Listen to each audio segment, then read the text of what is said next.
Идет уже давно о недвижимости.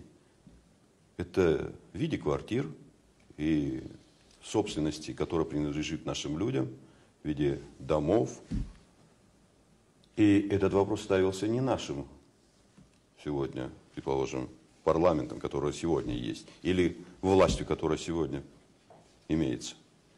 Этот вопрос ставился еще и при Сергее Васильевиче. Я думаю, что при правильном подходе можно было бы эту тему разрешить. Несомненно, я еще раз хочу заметить, многое было сделано за все эти годы. И мы имеем неконтролируемую ситуацию по продаже значительного количества квартир, собственных домов. Мы хотим просто привести все это в порядок. К этому вопросу нужно подходить очень аккуратно.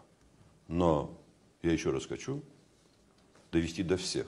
Нельзя манипулировать сознанием наших людей. Надо четко разграничивать, какая недвижимость и о какой недвижимости идет речь. И я вот буквально недавно видел обращение и АРВА, и слышу разговоры и разных политических сил, и других общественных организаций, которые ставят вопрос, я думаю, правильно. Нужно работать. Нужно создавать соответствующие комиссии. Вполне возможно, что мы найдем точки соприкосновения, и этот вопрос будет разрешен. Для пользы дела, для страны, для наших людей.